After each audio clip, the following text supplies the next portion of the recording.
Hey YouTube, this is the second video in a series I'm calling Building Conviction. If you haven't yet, please take the time to check out the first video on the history of money. Now for this video, I'm going to talk about the fiat and banking system and why I slowly lost trust in it. I understand that what I'll be talking about in this episode could be polarizing depending on your understanding and views on these topics. But as I said in the last episode, and I'll say it again, by no means am I claiming to be an expert on these topics that we're about to talk about. And if you want to further understand these topics, I highly encourage you to do your own research and come to your own conclusions. So, I'll start this episode off with a personal story. Now, in where I'm from in the Philippines, we have like banks, and we also have mobile wallets.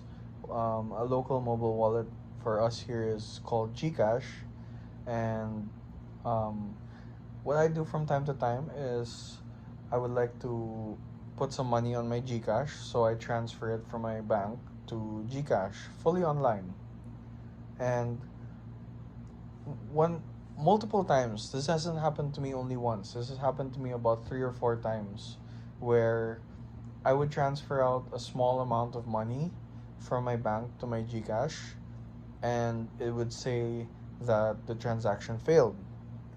So, seeing that transaction failed screen on my banking app, well, I'm used to it because like I see that happen all the time. But there have been multiple occasions where when I would send out money, it would say that the transaction failed, but my balance would be deducted. And so, what I would have to do there is I would have to call up my bank and ask them to give me back my money, which they have never done. They would always put it off and say, oh, call back 1 business week from now, or call back another 3 days from now. And like, it's gone to a point where like it's quite annoying for me, because the entire idea was that like I sent out my money trusting you guys to be able to send it wherever, but then I'm forced to like wait for like a small amount of money. I found it a complete waste of my time, so I ended up like just letting it be. The reason I tell you this is because I know that I'm not the only one that's experienced this. I've heard many other people moving larger amounts of money and having to do even more to get back that money. And if you want to take it up a notch, there are examples throughout history, even within this decade, where people are getting scammed out of their money. There's Lebanon, there's Cyprus, and America. And this, if this happens to one person like me, then like I would say maybe then I'm just an outlier.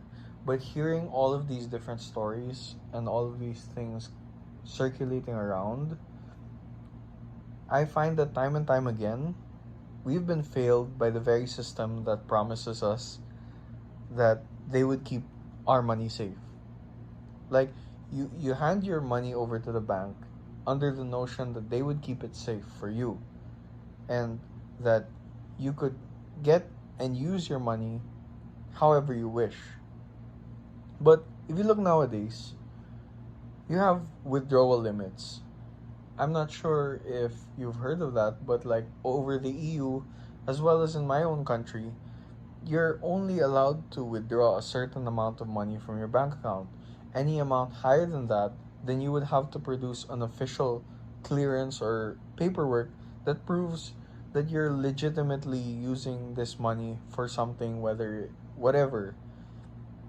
And the notion that what got into my mind at that point was like, it's not about safety anymore. It's always been about control.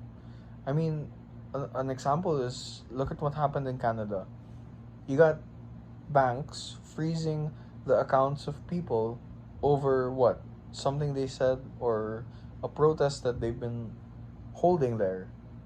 So it's this idea that the second your nation state sees you or labels you as undesirable by whatever you say or do online, then you lose the ability to transact and participate in society. Then you also add to the fact that there are a huge sum of people around the world that don't even have the privilege to have a bank account. You have people that live paycheck to paycheck because the prices are rising every year, and people are downsizing because they can't afford to live the same lifestyle due to inflation. And you see, with all these things that are happening, that there are more people that are becoming more and more desperate for more money because fiat can be infinitely printed. It means that your fiat, the amount of fiat that you have, is infinitely going down in value. But as about to say, Bitcoin, it rises as an alternative to this. You don't need to submit an ID to use it. Your transactions won't be blocked, or your assets or your Bitcoin won't be frozen over something you said online. And yes, it is volatile, but that's for another video. What I wanted to explain in this video is that Bitcoin is the hard and sound money that no one can stop you from using. That's all I have to say for now. And do with this information what you will. And I'll leave it with this. Don't trust, but verify. See you in the next video.